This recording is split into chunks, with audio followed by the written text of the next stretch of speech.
Bonjour à tous, bonjour à toutes, merci de votre fidélité. Nous sommes sur Radio Fréquence Atlantique, 3 longueurs d'onde, 88.3, 93.6, 105.9. Des émissions relayées sur Internet, rfaradio.fr, et que vous pouvez suivre en direct sur Facebook. Donc, ceux d'entre vous qui êtes déjà là, vous pouvez suivre les deux premières parties de l'émission, à savoir la partie internationale, partie déconstruction, ensuite la partie information sur la Martinique, et après, une partie interactive uniquement sur Internet et Facebook, Internet et la radio, mais vous pouvez toujours participer en téléphonant au 03 14 03. On peut rajouter, c'est Facebook Bois-Bans, Bois-Bans, B-W-A-B-A-N-S, Bois-Bans, nom d'un quartier du Lamentin. Voilà. Donc voilà. Alors, une petite virgule jingle et on commence ensuite.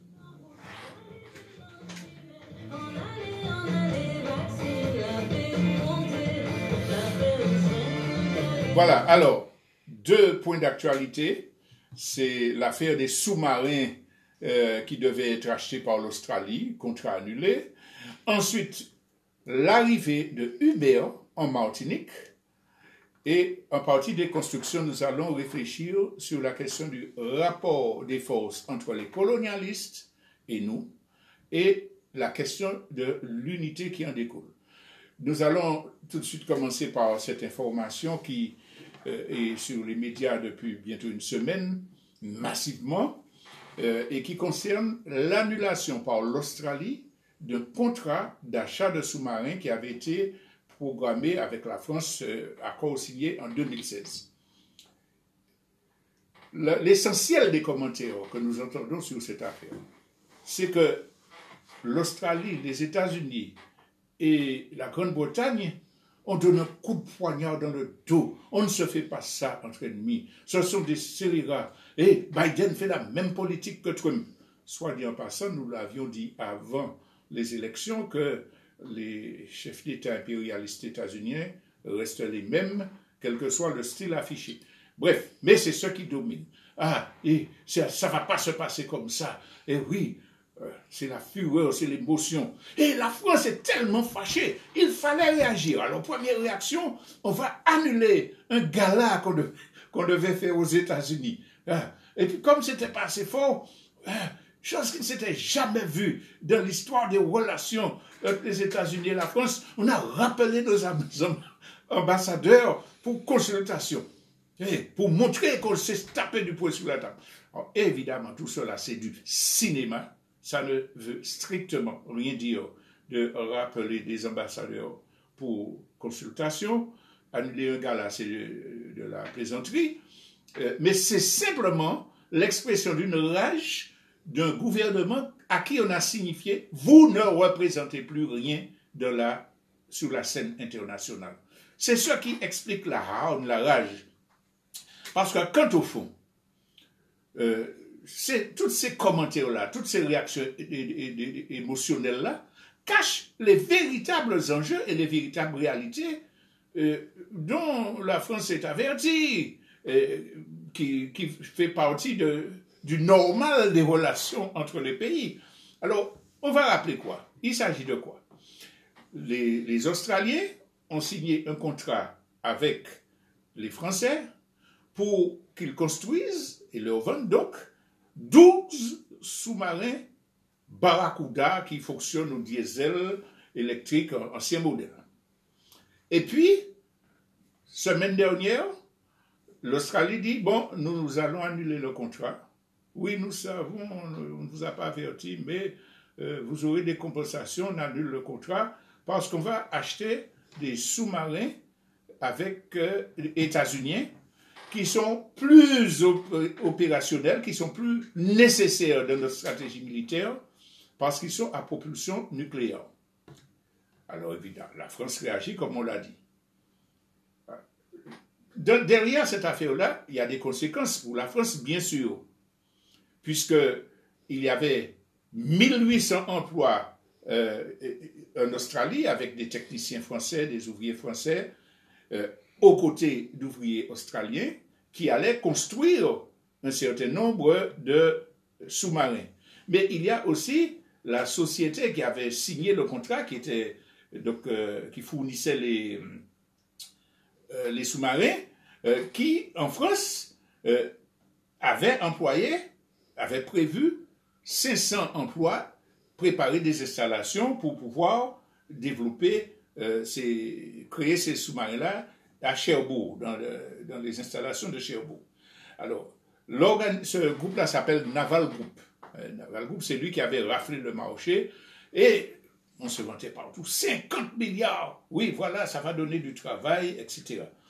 Et puis, donc, en apprenant, effectivement, ça a des conséquences sociales très graves. Les familles qui étaient parties en Australie, des Australiens qui étaient venus se former en France avec leurs familles, à peu près 200, 300 personnes. Hein? Donc, c'est un coût social, économique. Mais derrière la fureur de la France, quel est le vrai problème? Le vrai problème, c'est celui des relations commerciales entre pays ultralibéraux, capitalistes. C'est comme ça que ça passe. C'est comme ça que ça marche. Alors, il y a des arguments australiens qu'on n'a pas répercutés dans les médias, à savoir que oui, mais la France prenait du retard, et puis il y avait des surcoûts qui s'ajoutaient. Le contrat prévu au départ était 50 millions, et il atteignait 56 millions à ce moment-là. Milliards, merci. 56 milliards d'euros. Donc, il y a cet argument-là qui a été évoqué par les Australiens, mais ce n'est pas le plus important. Le plus important, c'est que entre les libéraux, c'est nouveau. On cherche des marchés. C'est la loi de la mafia économique. Les Français qui parlent de coups d'épée dans le dos, etc., ont été rappelés à leur responsabilité par la diplomatie russe qui leur a dit « Mais attendez, vous oubliez quelque chose.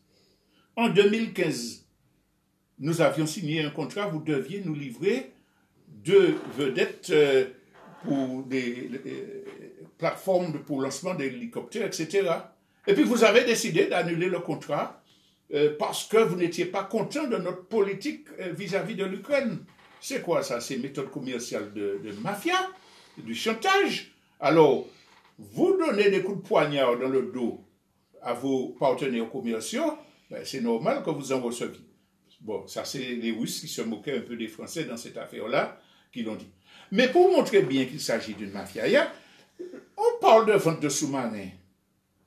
Au moins un journaliste aurait pu rappeler les différents déboires de la France en matière de vente de sous-marins. Est-ce que vous vous souvenez qu'en 1994, la France avait vendu des sous-marins pour le Pakistan, qui n'est pas une démocratie, qui n'est pas membre de l'Alliance occidentale, etc., qui est le nid, disent-ils, des terroristes? Eh bien, la France avait vendu des sous-marins et pour des raisons mafieuses, ils avaient donné des commissions à des intermédiaires, c'était sous Sarkozy, et puis les intermédiaires reversaient des commissions pour la campagne électorale de Balladur. Le monde de la vente des armements, c'est ça. Et la France n'a pas à donner de leçons de morale à quiconque quand on lui fait un mauvais coup, comme elle en fait à d'autres. Alors, ça c'est ce qui explique que quand la France porte ça sur le terrain de la morale commerciale, etc., c'est quelque chose qui empêche de parler des vraies questions. Alors, quelles sont les vraies raisons du changement de l'Australie? Eh bien, elles se trouvent, oui, aux États-Unis, mais elles concernent l'Australie. Quand nous avons parlé de l'affaire de l'Afghanistan, nous avions expliqué que les États-Unis retiraient leurs troupes d'Afghanistan parce qu'elles réévaluaient leur stratégie de préparation du conflit militaire généralisé de façon à se préparer à attaquer la Chine. Elle ne peut plus accepter que la Chine devienne la puissance mondiale et pose ses jalons sur tous les continents africains, bref, et contrôle le commerce mondial et se positionne en prévision d'une guerre. Donc les États-Unis ont réévalué leur stratégie. Ils ont dit, bon, l'Europe, c'est pas rien, il y aura fait bon nous. Il faut que nous décidions seuls de ce que nous allons faire pour attaquer la Chine.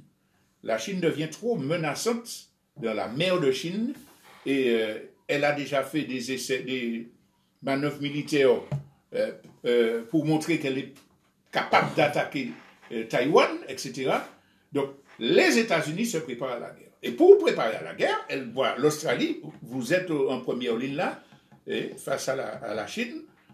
Donc, ce n'est pas les 2 petits sous-marins à diesel qui sont opérationnels pour la guerre, ce sont des sous-marins à propulsion nucléaire. Et il nous faut renforcer le partenariat entre alliés les plus fidèles et les plus fiables. Qui sont les alliés les plus fidèles et les plus fiables des États-Unis? Japon, entre les deux, mais c'est surtout Nouvelle-Zélande, Australie et puis Grande-Bretagne. La France, n'est pas un allié sûr pour les Américains, d'autant plus qu'il n'y a pas de politique européenne de défense cohérente, que la France est en train d'être chassée de ses précarés, etc. Donc, en toute lucidité impérialiste, les États-Unis proposent un nouveau pacte avec l'Australie et la Grande-Bretagne pour se préparer à la guerre contre la Chine. Donc, ce n'est pas histoire de chantier, de loyauté commerciale, c'est histoire de stratégie, d'intérêt stratégique majeur. Et l'Australie est prête à payer des indemnités à la France pour la rupture du contrat, comme ça se fait dans la règle normale des relations commerciales internationales. Alors, ce qui est important à comprendre, c'est que cela confirme qu'il y a préparation d'un conflit militaire généralisé. Et en face, on rappelle que la Chine et la Russie ont signé un pacte de coopération, y compris avec un volet militaire dans la région, et que la semaine dernière, il a été annoncé que l'Iran va rejoindre cette alliance-là. Ce qui veut dire que les forces sont en train de se préparer pour un conflit militaire. Il faut être vraiment naïf. Pourquoi que les États-Unis mènent une stratégie, déplacent leurs troupes, encerclent, vendent des sous-marins nucléaires pour faire pression gentiment sur la Chine? Le soft power que les impérialistes pensaient développer avec leur contrôle idéologique seulement et la puissance financière, ça ne tient plus, puisqu'on sait que le dollar perd de son importance dans les échanges internationaux. Donc, ils se préparent à la guerre. Nous ferons un commentaire plus tard pour dire quelles conséquences nous devons en tirer. La deuxième information sur laquelle je voulais m'arrêter, c'était la question de l'arrivée de Uber en Martinique. Je vais commencer par vous lire l'article paru dans France Antilles qui rend compte de l'arrivée de Uber. Mais la tonalité de tous les médias a été la même. On en a parlé, on a dit dans l'esprit que je vais citer, et puis on a tourné la page. Mais écoutons bien. L'application de livraison de repas à domicile Uber Eats, arrive pour la première fois aux Antilles. À compter de ce jeudi 16 septembre, 17 restaurants partenaires à Fort-de-France et 27 restaurants en Guadeloupe, 5 aux Abîmes, 6 à Pointe-à-Pitre, 16 à Baie-Mahault, seront desservis via l'application. Déjà présents à La Réunion, ainsi que dans plus de 270 agglomérations de l'Hexagone, l'application Uber Eats, spécialisée dans la livraison de repas à domicile, part à la conquête des Antilles. Depuis la pandémie, plusieurs applications existent déjà pour faire des commandes. Mais à compter de ce jeudi, il sera désormais possible, via l'application, de se faire livrer les plats des restaurants favoris en moins de 30 minutes. 27 restaurants sont d'ores et déjà partenaires. On a déjà dit ça, il y en a 17 en Martinique. Les prochaines semaines devraient être consacrées au développement de nouveaux partenariats, mais aussi à l'extension de cette zone de livraison. Pour se faire livrer, rien de plus simple. Il suffit de télécharger l'application disponible sur tous les systèmes d'exploitation et en quelques clics, on peut choisir les plats. Mais si Uber Eats est un géant à l'échelle nationale, il arrive sur un marché concurrentiel puisqu'il existe déjà sur le territoire de la Guadeloupe plusieurs applications de ce type. L'arrivée de ce nouvel opérateur fera probablement baisser les coûts de livraison, jugés très élevés par certains restaurateurs, mais aussi par certains clients. En tout état de cause, le lancement de cette activité permettra aussi le recrutement de plusieurs coursiers partenaires selon l'entreprise. Depuis l'année dernière, le confinement lié à la COVID-19 a entraîné une forte croissance de la livraison des repas à domicile. Voilà un article qui dit une vérité. Uber va s'installer, tant de personnes, mais qui est porteur d'une conception économique destructrice pour notre pays, sans aucune contre-explication pour dire « faut que nous gourmets contre ça ». Parce qu'en effet, Uber, on va dire qui c'est. Uber, c'est une entreprise technologique américaine qui développe et exploite des applications mobiles de mise en contact d'utilisateurs avec des conducteurs réalisant des services de transport. L'entreprise est basée dans la ville californienne de San Francisco aux États-Unis. Ces applications sont commercialisées dans plus de 310 villes de par le monde. En 2020, ces recettes ont été de 11,14 milliards de dollars US. Et maintenant, organisant initialement une activité commerciale régulière de vente de services de transport, avec chauffeurs travaillant en tant qu'indépendants, Uber est dénoncé sur tous les continents pour ses techniques de management développant l'agressivité, le sexisme et les discriminations. Uber est sujette à de nombreux procès. Le monde combat, les économistes, les organisations syndicales, les organisations citoyennes, combattent ce qu'on appelle maintenant l'ubérisation de l'économie.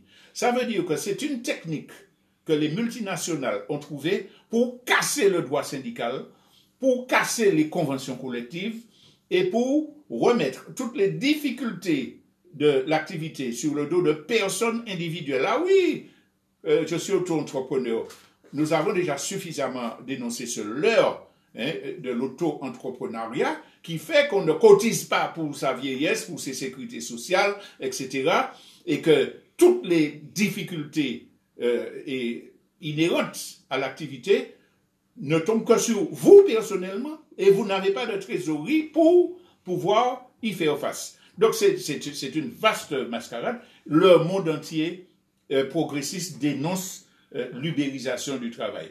Même certains gouvernements occidentaux et des entreprises qui ont pignon sur rue, des non ubérisés, allons dire comme ça, dénoncent Uber pour concurrence déloyale, pour travail dissimulé et le contournement de la réglementation sociale, fiscale et administrative en vigueur.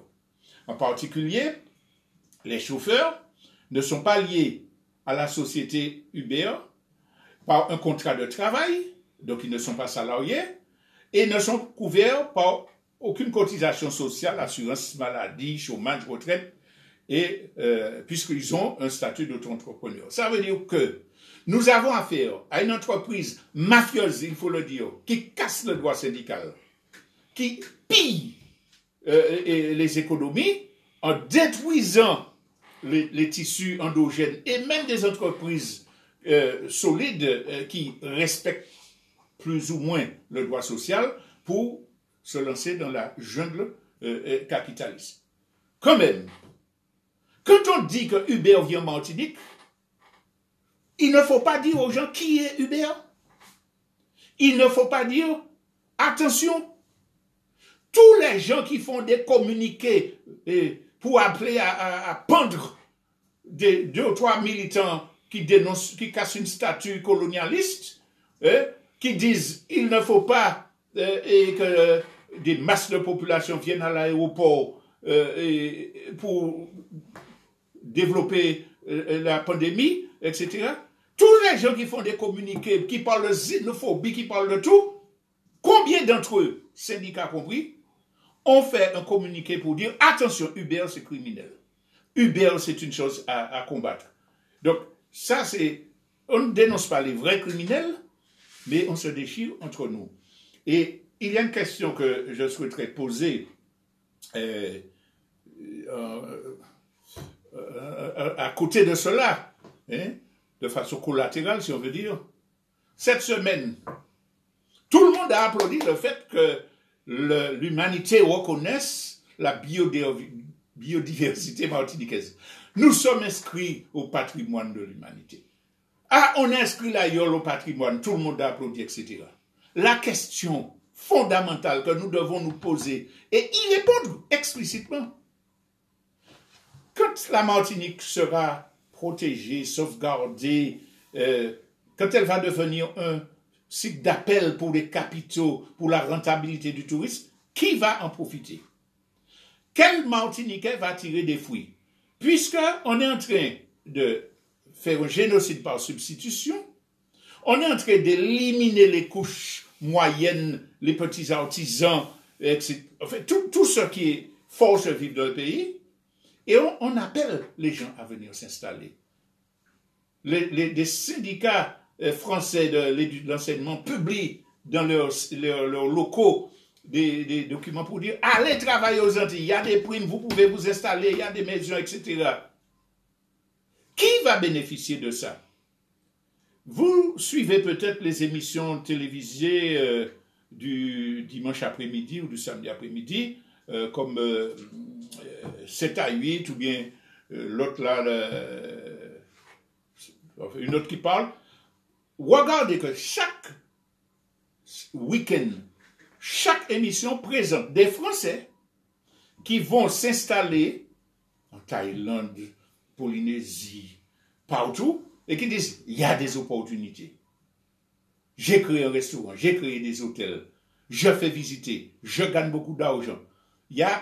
Ces émissions-là ont pour but d'appeler le maximum de Français à aller faire des affaires, puisqu'ils sont privilégiés, puisqu'ils peuvent avoir l'appui des banques, puisqu'ils ont des conseils juridiques, et puis peut-être pas l'amour du pays et de sa population, mais l'amour de la rentabilité. Mais ces émissions-là nous montrent ce qu'on est en train de nous préparer avec l'arrivée des Uber. D'ailleurs, nous l'avons déjà dit, que les mesures prises par le représentant français en Martinique sont de nature à éliminer les petits commerçants, les petits artisans, tout ce qui est martiniquais à la base, et favoriser les grandes surfaces, Orange, etc., qui n'ont pas les mêmes contraintes, qui n'ont pas les mêmes verrous fiscaux et bancaires. Et ces gens-là seront des auto-entrepreneurs au service de Uber, comment ça s'appelle, des franchises au service des sociétés multinationales. Cette question-là doit nous faire comprendre qu'il y a une accélération pour éliminer toutes les possibilités de souveraineté de la Martinique et en faire un bastion de la France. Petite pause musicale, nous allons parler de la déconstruction et des conséquences que nous devons en tirer. Bien, bon, ben on va y aller directement, puisque voilà.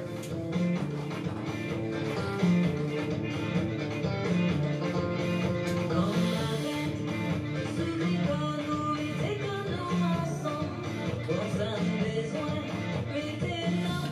Voilà. Alors, déconstruction en ce qui concerne la question des rapports de force entre les colonialistes et le peuple martiniquais et les peuples en général. Comment nous percevons cette question-là et la question de l'unité. Comment nous concevons la question de l'unité. Pourquoi? Parce que nous avons, toutes ces dernières semaines, développé sur les défis majeurs qui concernent l'ensemble de notre peuple et l'ensemble de notre pays, même territorialement parlant. On a parlé des défis écologiques, on a parlé des catastrophes naturelles dont nous avons les exemples sur toute la planète et qui seront aggravées dans notre pays, l'île dont les côtes sont érodées, dont qui est plus susceptible d'avoir des catastrophes climatiques violentes, les cyclones, etc. Île qui est soumise à des pandémies sanitaires, comme nous voyons, sans avoir possibilité de se défendre. Donc on a déjà parlé de cela. On a parlé aussi de la catastrophe économique qui s'annonce avec le krach boursier imminent, la débâcle de l'économie mondiale qui va augmenter la pauvreté et la misère pour l'ensemble des peuples, et en particulier du nôtre. Et puis on vient de parler ce matin du risque de conflit militaire. Dans tous ces cas-là, on arrivait chaque fois à la même conclusion. Il nous faut nous protéger en nous appuyant sur un développement endogène. C'est-à-dire prévoir manger, peuple-là. Prévoir un plan de prévention globale pour savoir où se protéger. Comment nous protéger en cas de séisme. Il y a des solutions qui existent, mais qui ne seront jamais mises en œuvre par le pouvoir colonial, qui se moque totalement de la vie du peuple martiniquais et qui n'a besoin que de la place pour l'aménager, comme on l'a dit, dans le sens de ses intérêts. Mais pour pouvoir prendre de telles décisions, il faut être souverain, il faut avoir un pouvoir politique. Il faut pouvoir décider. À l'heure actuelle, le gouvernement français va accélérer la mainmise sur ces dernières colonies, Guyane, Guadeloupe, Réunion et Martinique, parce qu'on l'a vu, l'impérialisme français est un déliquescence partout sur la planète. C'est ce que les États-Unis ont compris en le mettant à côté de son accord-là. Mais ces gens-là ont besoin de nos pays pour essayer de faire surface, de sortir la tête de l'eau. Ils ont bien compris qu'il y a un mouvement de contestation, une prise de conscience très forte dans les colonies, en particulier en Martinique, et ils vont réprimer. Ils vont utiliser toutes sortes de provocations, de manœuvres économiques, de prétextes sanitaires pour pouvoir s'agripper dans la colonie. Ça, c'est la réalité. Donc, ils ne vont pas nous donner de pouvoir politique. Il nous faut nous battre pour conquérir un pouvoir politique qui nous permettra de nous défendre. Maintenant, ce n'est pas du jour au lendemain que ça se fait. Donc, il faut une stratégie qui nous permette de nous préparer nous-mêmes dans la façon de vivre, de nous organiser pour rendre cela possible et pour développer l'unité qui va nous donner le rapport de force nécessaire pour affronter les mauvais coups des colonialistes français. Alors, il y a des gens qui disent, mais non, Martinique petit, non, nous tout petit, quand la France nous pas qu'à arriver. Ce n'est pas vrai. Nous ne sommes pas seuls, c'est le premier argument, parce que cette dynamique de lutte que nous appelons de nos voeux existe partout, dans tous les pays du monde. Partout, il y a des mouvements qui luttent contre le changement climatique, qui luttent contre le 1% qui pille les gens. Partout, les médias qui sont aux mains des empires des multinationales n'en parlent pas. Mais pour les militants qui s'informent, qui ont accès aux médias alternatifs, nous savons qu'il y a une tempête populaire qui se prépare partout, qu'il y a des expériences alternatives en matière d'économie, d'organisation sociale qui se font et qui montent en puissance et qui sont capables de renverser le système. Donc, ce que nous faisons, il ne faut pas voir bon petit Martinique tout seul, il faut voir ça dans cette dynamique globale-là. Nous devons porter notre contribution, nous la portons à travers ce que nous décidons de faire. Donc, quand on parle de rapport de force, il y a deux niveaux. Il y a le rapport de force mondial contre le système.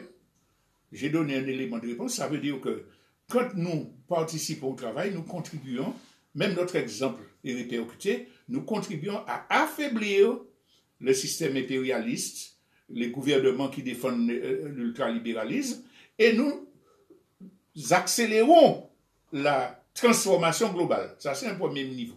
Et puis, deuxièmement, au niveau martiniquais, nous avons un potentiel réel de bloquer les initiatives du pouvoir colonial français. Mais cela dépend de notre conception, la conception que nous avons de ce combat-là et de l'unité nécessaire. Il faut insister, c'est vrai, sur la force du pouvoir colonial. Il y a des siècles qu'ils mènent la guerre, qu'ils exploitent, qu'ils cassent les syndicats, qu'ils font de la propagande. Ils sont plus armés que nous là. Ils ont plus de moyens que nous. En matière d'expérience, ils sont capables de faire de la provocation. Le mouvement se développe. Il y a des jeunes qui... Bon, on va envoyer des gens faire des erreurs, entre guillemets les erreurs, des provocations pour discréditer le mouvement. On va chercher qui c'est qui porte une motivation évolutionnaire pour le discréditer. Donc il y a ça. On va créer des mouvements parallèles, soi-disant citoyens, pour qu'il y ait un tas de choses, et puis ceux-là disent, ouais, on ne me récupère pas. Donc ils sont puissants parce qu'ils ont des moyens de manœuvrer dans les couches sociales. Ils ont surtout le moyen de manipuler l'opinion, de faire peur, de mentir. Par exemple, des gens vont protester contre l'arrivée massive de potentiels contamineurs au coronavirus. Une seule chose va passer dans tous les médias, les Martiniquais sont des xénophobes, ou bien ces gens-là sont des xénophobes, les Martiniquais ne sont pas comme ça, il faut les isoler. Donc il y a la manipulation, il y a la provocation pour desservir la cause. Le pouvoir colonial est très puissant. Et puis il y a les puissances des institutions, les lois qui vont permettre d'interdire ou de faire ceci, la justice qui va permettre de condamner les militants, etc. Ça, il faut en être conscient pour savoir que pour avoir un rapport de force inversé, ça veut dire pourquoi ils viennent plus faibles. Que force là, les forces qui sont potentielles en nous, des 300 et puis 1000 Martiniquais qui savent réfléchir, qui savent se défendre, qui sont ingénieux, qui veulent travailler, pour que le rapport de force vienne en notre faveur, il faut comprendre qu'on ne peut pas se contenter d'exprimer sa colère, d'aller manifester, le préfet est méchant, il faut faire ci, etc. Oui, il faut manifester pour montrer notre force. Quand la manifestation est bien préparée et qu'on ne l'utilise pas pour nous discréditer. Mais il faut préparer de brutales manifestations. Oui. Mais ça ne suffit pas, c'est pas ça qui change le rapport de force. Ce qui change le rapport de force, c'est quand on s'organise et qu'on a une stratégie. Bon, ce mois-ci, il faut faire ça. Dans 6 mois, il faut qu'on soit capable de faire ça. En matière d'alimentation, il faut qu'on arrive à faire ça. En matière de lutte sur le plan culturel, il nous faut être capable de faire ça. Par exemple, il y a des gens qui font un clip pour dire il faut se réconcilier sans réparation. Moi, le représentant de la casse, je choisis des gens, je fais ça, bon, et bien on se réconcilie. Eh bien non, il faut qu'on fasse. On ait un clip qui dise sans réparation, pas de réconciliation. Donc, mais il faut programmer ça. Ça veut dire qu'il faut qu'on soit organisé pour dire comment l'ennemi nous attaque, sur le front culturel, sur le plan économique, sur le plan législatif. Qu'est-ce que nous devons faire pour que collectivement nous puissions résister et programmer ça? On ne peut pas lutter contre un ennemi si puissant si on n'est pas organisé, si on n'est pas structuré. Si on ne comprend pas que c'est l'ennemi qui a mis dans notre tête l'histoire de je ne dois pas être récupéré, c'est moi qui sais, c'est moi qui connais, je ne dois pas discuter, etc. Que l'ennemi nous a divisés, nous a empêchés d'essayer de comprendre le point de vue des autres pour arriver à une puissance d'action collective. Donc, il nous faut arriver à comprendre que l'organisation et la stratégie élaborée sont les tâches de l'heure pour ceux qui veulent vraiment libérer leur pays. Maintenant, s'il y a des gens qui pensent que c'est suffisant d'aller à bas, d'injurier, etc., bon, c'est triste pour eux, mais ils n'iront nulle part, ils vont s'isoler, ils vont se retrouver marginalisés, mais ils n'auront pas aidé leur pays.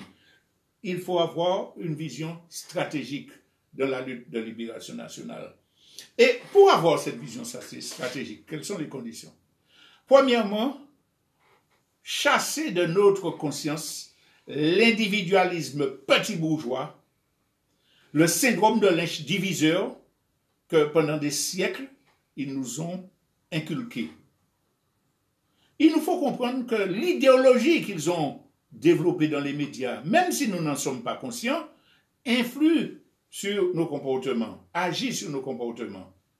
Un premier changement fondamental que nous devons opérer, c'est donner une juste place à la connaissance scientifique des réalités et à la formation, à l'auto-formation, à la lecture. Si je passe 22 heures de la journée à regarder des WhatsApp de toute nature, et puis que je ne suis pas capable de prendre 1 heure dans la journée pour lire des analyses concernant mon pays, pour connaître mon pays, l'histoire de mon pays, l'économie de mon pays, les luttes menées par mon pays, je vais m'agiter, mais je ne vais jamais construire une stratégie pour renverser le rapport de force. Il faut que j'ai des connaissances. Par exemple, nous avons parlé de Uber. Mais combien de gens dans notre pays sont au courant des pratiques de Uber, du sens que ça a dans la transformation de la réalité? Normalement, nos jeunes qui font de la formation en économie, tous ces gens-là qui sont dans des groupes politiques qui disent que c'est eux qui vont mener la Martinique à la libération, devraient avoir accordé plus d'importance à ces études-là, de façon à réagir en bloc, collectivement, pour dire, nous parler Uberusia, faire des arguments pour démasquer cette offensive qui vise à détruire notre pays. Donc, la formation, l'étude, on n'est pas intelligent magiquement. L'intelligence, c'est une faculté, mais elle est nourrie par les connaissances. J'ai un enfant intelligent, mais si le malheureux passe son temps devant des jeux vidéo, son intelligence ne sera pas enrichie et ne va pas lui servir à construire son avenir. Nous sommes tous capables, en nous formant, de comprendre les questions économiques, de comprendre les questions historiques, de comprendre la question du vaccin, parce qu'il mène une offensive au service des multinationales, en nous culpabilisant, nous sommes contre la science, etc. Mais la connaissance de ce qu'est un vaccin, la connaissance des effets secondaires, la connaissance de l'histoire des multinationales pharmaceutiques. Mais si nous n'avons pas ça, nous ne pouvons pas avoir une position valable et qui unisse notre peuple dans la division qui est en train d'être faite. Donc il nous faut donner une importance fondamentale à cette question de l'organisation, on l'a dit, mais de la formation, j'allais dire théorique, mais c'est de ça qu'il s'agit. Et puis, surtout, mener la lutte sur la question de l'idéologie personnelle, la morale personnelle. On a dit que la bourgeoisie a mené un combat pour casser les structures sociales, les règles établies par une société sur des millénaires. C'est l'individu, depuis la révolution bourgeoise, qui compte. Et c'est ce qu'il fait qui doit permettre qu'il réussisse, qu'il soit riche. Si les autres ont échoué, c'est parce qu'ils n'ont pas mené le combat comme je l'ai mené. Ils n'ont pas osé investir. Donc, individualisme forcené avec un esprit de compétition maladif. Mais à côté de ça, il y a la civilisation bourgeoise occidentale, à côté de l'individualisme, qui a déformé les principes de la chrétienté qui est la base de la civilisation bourgeoise occidentale, pour empêcher aux gens de juger d'après l'environnement, d'après le groupe, d'après l'expérience collective. C'est le bien et le mal. Ça c'est bien, ça c'est mal. Et si tu ne fais pas ce que j'ai dit qui est bien, tu fais ce qui est mal, tu dois être puni, condamné, pendu, etc. Donc on a perdu la notion de ce qu'est un être humain et de son inclusion dans l'écosystème, tant social que environnemental. Ça a disparu. Alors, celui qui est en face de moi fait quelque chose qui est mal. Je mets entre guillemets. C'est un salopard, mais c'est cela. Mais la question de qu'est-ce qui pousse cet individu-là à faire ceci ou cela? Quels rapports sociaux déterminent ça? Quel mal-être? Quel problème psychologique? Ça, non. J'ai jugé en fonction de mon critère judéo-chrétien, c'est bien, c'est mal, moi parler où était tout encore. Et à partir de ça, les relations sociales globales sont détruites. Quand on a compris que ça, ces deux barrages-là, il nous faut lutter contre ça. Il nous faut arriver à purifier notre esprit pour arriver à comprendre, mais au fait, qu'est-ce qui fait que telle personne agit comme cela à tel moment? En quoi est-elle différente, celle que j'accuse de faire de mal et qui mérite d'être pendue? En quoi est-elle différente de moi? Est-ce que je n'ai pas exactement le même parcours? Cette semaine-là, encore, je vois ressurgir une vidéo où un homme politique dit « Ah, mon capot, il va rouler, etc. » 6 ans après.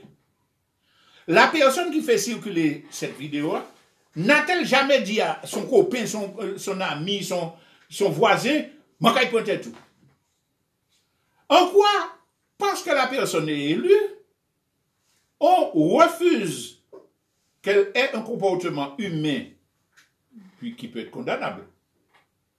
Et prendre ça comme argument politique, au lieu de faire des débats politiques sur les options politiques que les uns et les autres prennent. Et quand nous disons cela, nous ne disons pas, donc c'est bien qu'on nous joue, qu'il ne faut pas dire ça pas bien, qu'il ne faut pas nous dire que ça pas bien. C'est la perception que nous avons. Est-ce que nous sommes autorisés à donner des leçons de moralité et de gentillesse, de quoi que ce soit, si nous-mêmes nous savons qu'en tant qu'être humain, nous sommes contraints de le faire? Mais enfin, combien d'entre nous, moi compris, je le dis très clairement, en faisant une introspection, en regardant notre passé, ne trouvons pas des choses que nous regrettons d'avoir faites? Ouais, moi m'en fais ça, mais Pouti m'en fait ça. L'addiction que j'ai vis-à-vis de la cigarette, en quoi est-elle différente de l'addiction de celui qui prend de la marijuana?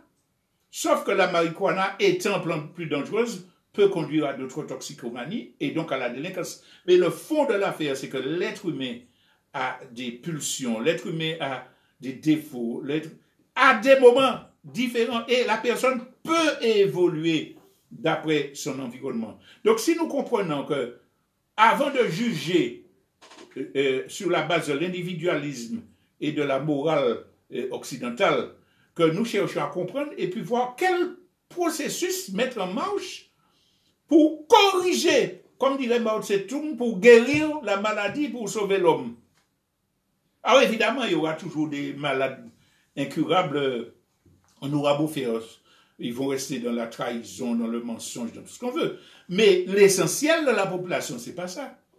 L'essentiel des difficultés, des rejets, des positions erronées, politiques ou autres, économiques ou autres, qui sont prises à la base de la population, le sont sous le fait de la manipulation, du conditionnement, de l'éducation donnée à l'école, du mal-être vécu, de l'absence de perspective. Donc, si nous voulons inverser le rapport de force, il nous faut comprendre que nous devons travailler sur ces données-là pour porter des explications pédagogiques sans juger, sans insulter. Essayer de comprendre ce que moi je fais qui n'est pas correct et ce que l'autre fait qui est correct. Comment lutter? Une organisation martiniquaise révolutionnaire fait un travail. J'en suis conscient. Mais comme ce n'est pas mon organisation, je vais décacher. Quelqu'un fait quelque chose de bien, comme ce n'est pas moi qui ai pris l'initiative, je vais discréditer la chose. Et puis je veux construire un rapport de force. Et je veux l'unité. Et je veux la libération de mon peuple. Non. Ça montre que l'aliénation est toujours prédominante dans la façon de penser et d'agir des gens concernés. Et que nous reviendrons sur ça dans la prochaine édition. Le véritable problème, c'est que le peuple martiniquais est capable de s'unir.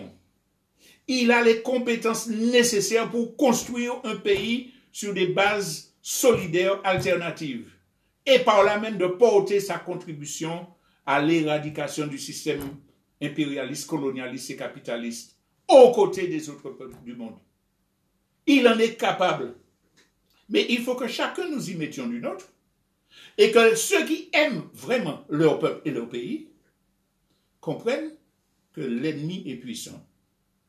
Que sans une stratégie, sans une formation, nous ne pourrons pas le battre.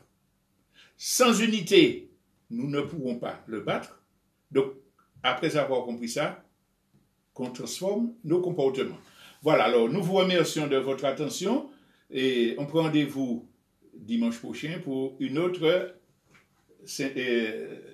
synthèse de l'information et des constructions.